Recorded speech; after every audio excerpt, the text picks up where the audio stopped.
بسم اللہ الرحمن الرحیم۔ السلام علیکم، welcome to my YouTube channel Insa Malik novels. اور آپ سب کو بہت زیادہ خوش آمدید انسا ملک ناولز پہ۔ تو جی آج ہم شروع کرنے والے ہیں اپنا دوسرا ناول عشق مجازی سے عشق حقیقی۔ پہلا ناول زندگی کا سفر بھی ساتھ ساتھ چلتا رہے گا، اس کے ساتھ بھی آتی رہیں گی، لیکن ساتھ ساتھ میں اس دوسرا ناول جو عشق مجازی سے عشق حقیقی ہے یہ بھی ساتھ ساتھ میں پوسٹ ہوتا رہے گا، اور انشاءاللہ عشق مجازی سے عشق حقیقی کی ایک ساتھ جو ہیں وہ ڈیلی آیا کریں گی۔ سو شروع کرنے سے پہلے پلیز جنہوں نے چینل کو سبسکرائب نہیں کیا ہوا وہ چینل کو سبسکرائب کر لیں، اور ویڈیو کو لائک ضرور کیجیے گا، اور اپنا فیڈ بیک کمنٹس میں ضرور مینشن۔ سو چلیں جی اسٹارٹ کرتے ہیں اپنا دوسرا ناول عشق مجازی سے عشق حقیقی بائی انسا یاسمین خان۔ قسط نمبر 1۔ میوزک کی آواز اتنی تیز تھی کہ کانوں پڑی آواز بھی سنائی نہیں دے رہی تھی۔ اس جیسا کوئی اور بھی وہاں موجود ہوتا تو وہ بھی اپنے کانوں کے پردے پھٹتے ہی محسوس کرتا، جیسے وہ اس وقت محسوس کر رہی تھی۔ تیز میوزک کی دھنیں ڈی جے تیزی سے بدل رہا تھا، پہلی، پھر کچھ سیکنڈز بعد دوسری، پھر تیسری، اور پھر بار بار ایسے ہی میوزک چل رہا تھا۔ اس بنا گانے کے میوزک پر کئی لڑکے اور لڑکیاں ایسے ڈانس کر رہے تھے گویا انہوں نے کوئی نشہ پی رکھا ہو۔ کوئی ایسے ڈانس کرتا ہے کیا؟ پاگل! اس نے ان لڑکے لڑکیوں کو بنا سر پیر کے ڈانس کرتے دیکھ کر دل ہی دل میں سوچا۔ وہ آج پہلی بار کسی کلب آئی تھی، وہ بھی اپنی دوستوں کے زبردستی لانے پر۔ ان 4 لڑکیوں کا گروپ تھا اور باقی تینوں اکثر وہاں آتی رہتی تھیں کہ وہ ان کے کالج ان کے ہاسٹل سے کافی نزدیک تھا۔ وہ لندن کے مشہور business college Imperial college of London کی طالبات تھیں۔ کئی سالوں سے اس ملک میں رہنے کے باوجود وہ وہاں کے لوگوں کی ایسی کئی عادات تھیں جو اس نے بھی اپنا لی تھیں، مگر وہ آج سے پہلے کبھی کلب نہیں آئی تھی۔ اس وقت وہ ایک خوبصورت سلور رنگ کے گاؤن میں ملبوس تھی، جس کا بیک کا گلا کافی گہرا ہونے کی وجہ سے اس نے اپنے بال کمر پر کھلے چھوڑ رکھے تھے۔ سنو، اس نے مقامی زبان میں اپنے ساتھ کھڑی لڑکی ملائکہ، جو کہ میکی کے نام سے مشہور تھی، اسے پکارا۔ ان کے گروپ میں 3 مسلم جبکہ ایک کرسچن لڑکی تھی۔ ہاں بولو، وہ بھی انگریزی میں ہی بولی تھی۔ باقی دونوں لڑکیاں ان سے 4 قدم آگے چلی گئی۔ کیا یہ سب لوگ ڈرنک بھی کرتے ہیں؟ اس نے مسلسل دماغ میں آنے والے سوال کو پوچھا، گو کہ وہ جانتی تھی کہ یہ یہاں کے ماحول میں نارمل ہے، مگر پھر بھی نہ جانے کیوں اس نے پوچھ لیا، جس پر میکی نے اسے ایسے گھورا جیسے اس نے نہ جانے کون سے سیارے کا رستہ پوچھ لیا ہو۔ Yes of course they drink but not all, وہ فخریہ انداز میں جواب دیتی بولی۔ تو وہ بھی اب حیران ہوئی، شاید اس نے اس جواب کی توقع نہیں کی تھی۔ اس نے اپنا ایک ہاتھ کان پر رکھا ہوا تھا تاکہ تیز میوزک کی آواز کو دبا سکے۔ پھر بھی تم لوگ یہاں آتے ہو؟ اس کا ایک ہاتھ اب بھی کان پر ہی تھا۔ سو واٹ، سب آتے ہیں، اور تمہیں معلوم تو ہے یہاں یہ سب نارمل سمجھا جاتا ہے۔ میکی نے لاپرواہی سے جواب دیا اور کاؤنٹر سے ایک گلاس لیا، اور گلاس میں یقیناً وہی حرام مشروب تھا جو کسی زہر سے کم نہیں ہوتا۔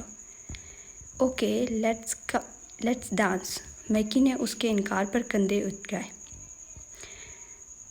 نو آئی ایم فائن ہیئر، اس نے اب کی بار بھی خوبصورتی سے انکار کیا، تو میکی بنا کچھ کہے آگے بڑھ گئی اور انہی لڑکے اور لڑکیوں کے ہجوم میں شامل ہو گئی جو اس کے مطابق پاگلوں کی طرح ناچ رہے تھے، بنا یہ سوچے کہ ان کا انجام کیا ہوگا۔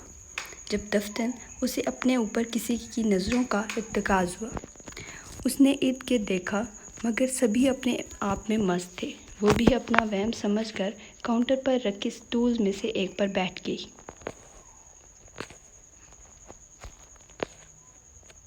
گاڑی حویلی میں داخل ہوئی تو ڈیوٹی کے دونوں اطراف میں کھڑے ملازمین نے گاڑی پر سرخ پتیاں برسانا شروع کی۔ داخلی دروازے سے کچھ فاصلے پر بلیک مرسیڈیز کے ساتھ ساتھ اس کے پیچھے موجود باقی گاڑیاں بھی رکیں۔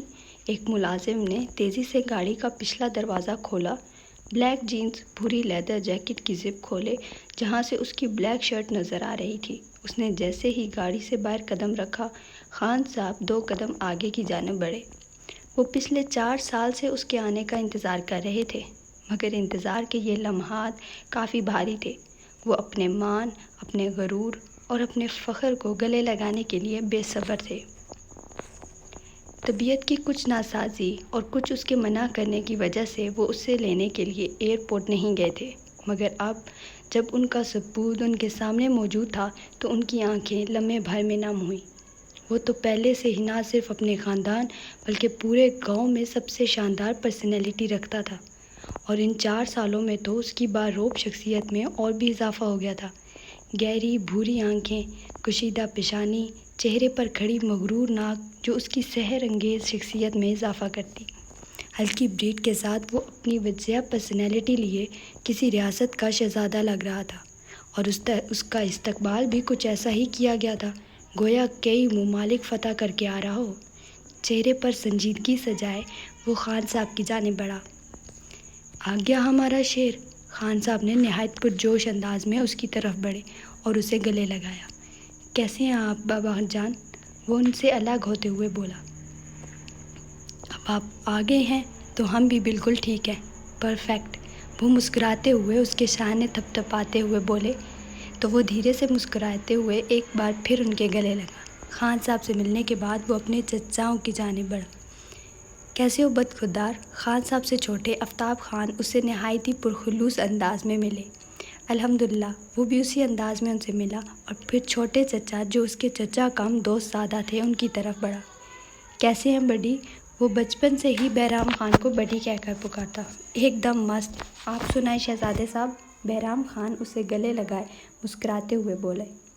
میں بھی ایک دم مست۔ وہ بھی انہی کے انداز میں بولا تو ان کے انداز گفتگو پر سبھی مسکرا دیے۔ سائم اور احمد لالا جو اسے ایئرپورٹ سے لینے گئے تھے، ان کے علاوہ باقی کزن سے اس کی ملاقات نہیں ہوئی تھی۔ باہر سب سے ملنے کے بعد وہ داخلی دروازے سے آگے بڑھا جہاں ایک لمبی راہداری تھی۔ اندر سے حویلی کو لکڑی کی جالی دار دیوار سے 2 حصوں میں تقسیم کیا گیا تھا۔ دائیں جانب کا حصہ مردان خانہ جبکہ بائیں جانب کا حصہ زنان خانہ تھا۔ حویلی کے سبھی مردوں کو زنان خانے میں آنے کی اجازت تھی، مگر باہر کے کسی بھی مرد کو عورتوں کے حصے میں جانے کی اجازت نہیں تھی۔ لیکن عورتوں میں سے کسی کو بھی مردان خانے آنے کی اجازت نہیں تھی، کیونکہ خان صاحب کے پاس ہر وقت گاؤں کے لوگ موجود ہوتے۔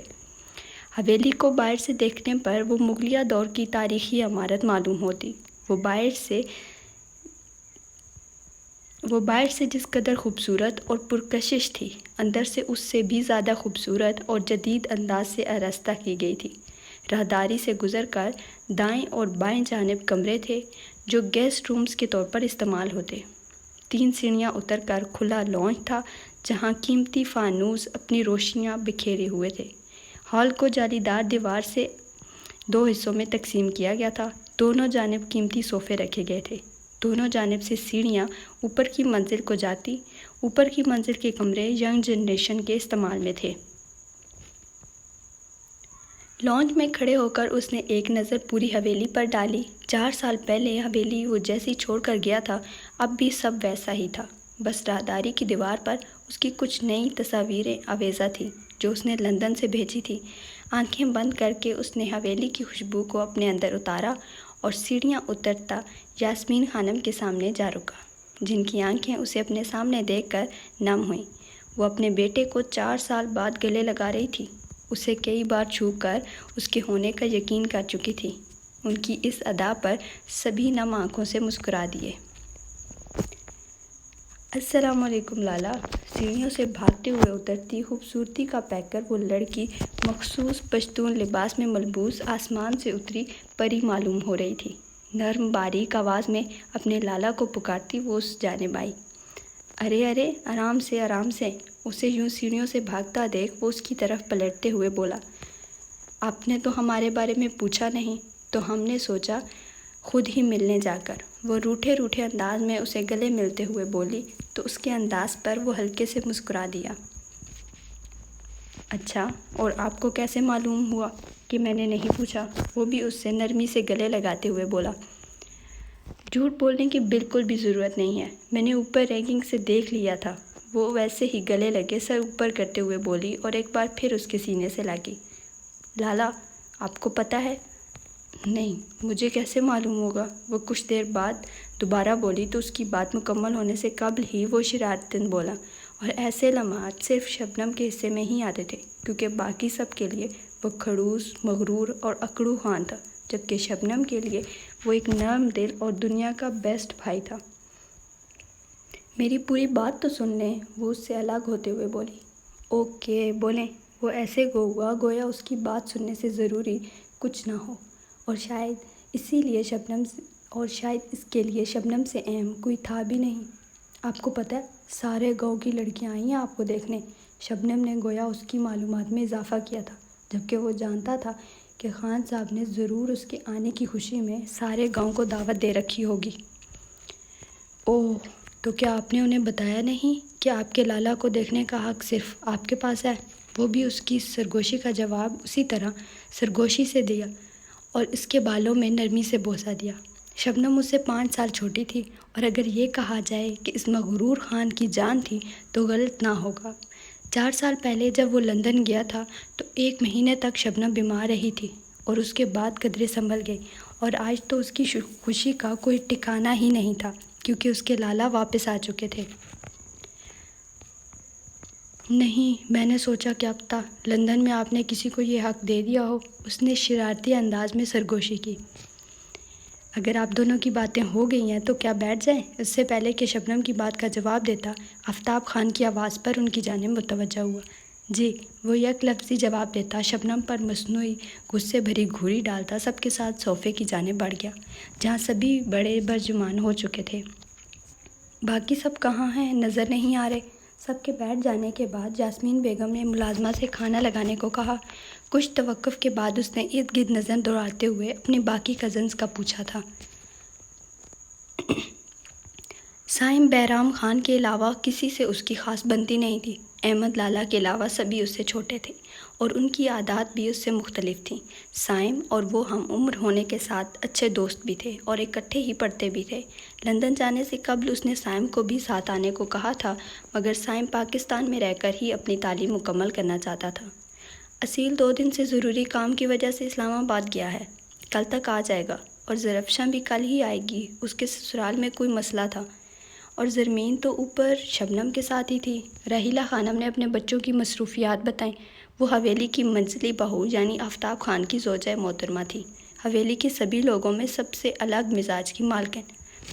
میں نے تو انہیں بولا، مگر وہ کہہ رہی تھی میں بعد میں آتی ہوں۔ شبنم نے زرمین کی کہی بات دہرائی۔ ہاں، وہ تھوڑی شرمیلی ہے نا، اسی لیے، انہوں نے سب پر ایک نگاہ ڈالتے ہوئے کہا، جبکہ ان کی بات پر مسکراہٹ چھپانے کے لیے شبنم نے پانی کا گلاس لبوں سے لگایا تھا، کیونکہ اور کوئی اس کی معصومیت سے واقف تھا یا نہیں، مگر وہ اچھی طرح سے واقف تھی۔ بابا جان، اس سب کی کیا ضرورت تھی؟ میں نے آپ کو منع بھی کیا تھا۔ وہ راحیلہ بیگم کی بات اگنور کرتا اب خان صاحب سے مخاطب تھا۔ ارے، ضرورت کیوں نہیں تھی برخودار؟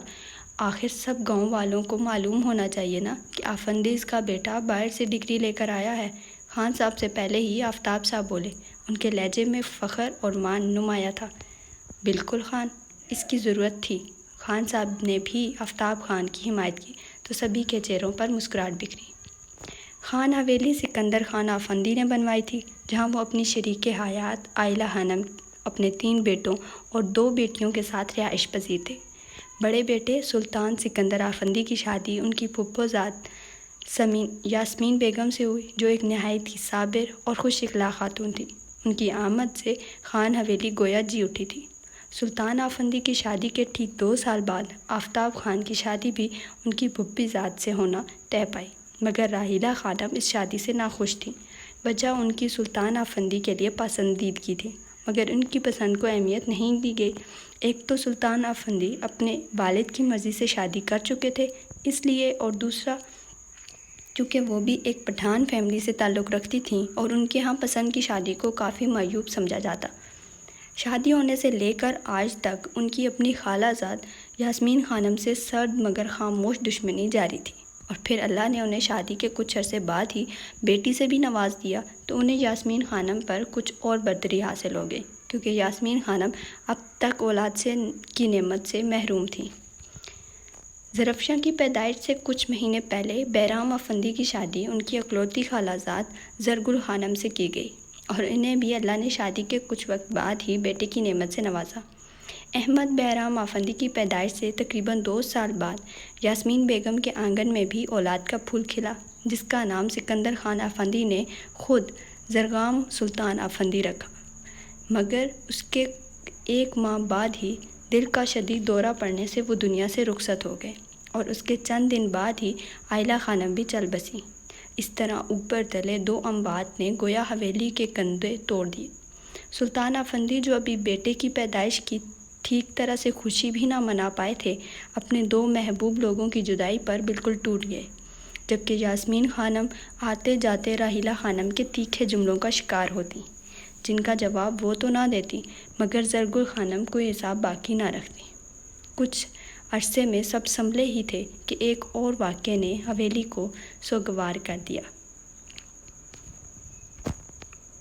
اب حویلی میں سلطان خان آفندی اپنے دونوں بھائیوں اور پوری فیملیز کے ساتھ رہ رہے تھے۔ سلطان آفندی جو حویلی اور گاؤں دونوں میں خان صاحب کے نام سے پکارے جاتے تھے، ان کا بڑا بیٹا زرغام سلطان آفندی جو کہ اسٹینفورڈ یونیورسٹی سے بزنس کی ڈگری کئی گولڈ میڈلز کے ساتھ لایا تھا، اور اب اس سے 5 سال چھوٹی بیٹی شبنم سلطان آفندی اسلام آباد کی اسلامیہ یونیورسٹی سے BS کر رہی تھی۔ اس سے چھوٹے آفتاب سلطان خان کی بڑی بیٹی زرفشاں آفتاب کی شادی اپنے پھوپھی زاد عائل شاہ میر خان سے 4 سال پہلے زرغام کے لندن جانے سے پہلے ہو چکی تھی، اور اب وہ 2 سالہ عمل کی ماں تھی۔ اس سے چھوٹا بیٹا اصیل جو BA کرنے کے بعد پڑھائی کو خیر آباد کہہ چکا تھا، اب صرف اپنے آوارہ دوستوں کے ساتھ رہتا۔ اس سے چھوٹی زرمین بھی 2 سالہ BA کرنے کے بعد اب گھر میں ہی ہوتی۔ سب کے کئی بار کہنے کے باوجود تو رات کو جشن رکھ لیتے ہیں، اس میں کیا مسئلہ ہے؟ خان صاحب خوش دلی سے بولے۔ میرے خیال سے آج زرغام کافی تھک گئے ہیں، تو آپ یہ جشن کل کے لیے رکھ لیں۔ شاید پہلی بار یاسمین خانم نے اپنے خان کی کسی بات سے کی نفی کی تھی، یا شاید اب بھی نفی نہیں کی تھی، صرف مشورہ دیا تھا، کیونکہ وہ اپنے بیٹے کے چہرے پر پھیلی الجھن سمجھ چکی تھی، جو سب کے ساتھ بیٹھے اس کے چہرے پر واضح تھی، کیونکہ وہ ہمیشہ سے ہی تنہائی پسند رہا تھا۔ اسی لیے جب بھی وہ حویلی میں موجود ہوتا تو زیادہ وقت اپنے کمرے میں یا سائم کے ساتھ گزارتا تھا، جیسا زرغام خان بہتر سمجھیں۔ خان صاحب نے فیصلہ اس کے سپرد کیا تھا۔ بابا جان میرے خیال سے بھی پھر کبھی رکھ لیں گے، ابھی آرام کرنا چاہوں گا۔ اس نے بھی سہولت سے منع کیا تو شبنم کا منہ بن گیا، مگر پھر اپنے لالا کی تھکن کا سوچ کر مسکرا دی۔ اور زرغام 4 سال انگریزوں میں گزار رہے ہیں، کچھ تو سیکھ کے ہی آئے ہوں گے۔ زرغام کے ساتھ ساتھ سبھی راحیلہ خانم کی بات میں چھپے طنز کو سمجھ گئے تھے۔ آفتاب خان نے انہیں وارن کرنے والے انداز میں گھورا تھا، جبکہ زرغام جو کوئی سخت جواب دینا چاہتا تھا، اپنے ہاتھ پر شبنم کے نرم ہاتھوں کا لمس محسوس کر کے کافی ضبط سے بولا۔ جی چچی خانم، کافی کچھ سیکھا، وقت کے ساتھ سب کو معلوم ہو جائے گا۔ بابا جان، چچا جان، میں اب آرام کرنا چاہوں گا۔ وہ انہیں جواب دینے کے بعد خان صاحب اور باقی سب سے مخاطب ہوا۔ ٹھیک ہے، جائیں آپ آرام کریں۔ خان صاحب بھی اس کے آتے ہی کوئی بدمزگی نہیں چاہتے تھے، اسی لیے نرمی سے بولے تو وہ اٹھ کر چلا گیا۔ اس کے پیچھے ہی شبنم اور زرتاشا بھی اپنے کمرے میں چلی گئیں۔ کافی غیر مہذب ہو گیا ہے، اس کے جانے کے بعد راحیلہ خانم بڑبڑائیں، جس کا جواب دینا کسی نے ضروری نہ سمجھا۔ احمد اور سائم ان کی بڑبڑاہٹ پر نفی میں سر ہلاتے وہاں سے جا چکے تھے۔ حال میں کئی افراد کی موجودگی میں بھی خاموشی چھائی ہوئی تھی۔ ہاں جی، تو یہ تھی قسط نمبر 1 عشق مجازی سے عشق حقیقی کی۔ تو آپ لوگ بتائیے کہ آپ کو کیسی لگی ہے، اور اپنے ویوز یا آپ کا جو بھی فیڈ بیک ہوگا وہ کمنٹس میں ضرور لکھیے گا، اور اس سے لائک کرنا مت بھولیے گا۔ اگلی قسط کے ساتھ کل ملیں گے انشاءاللہ، تب تک اللہ حافظ۔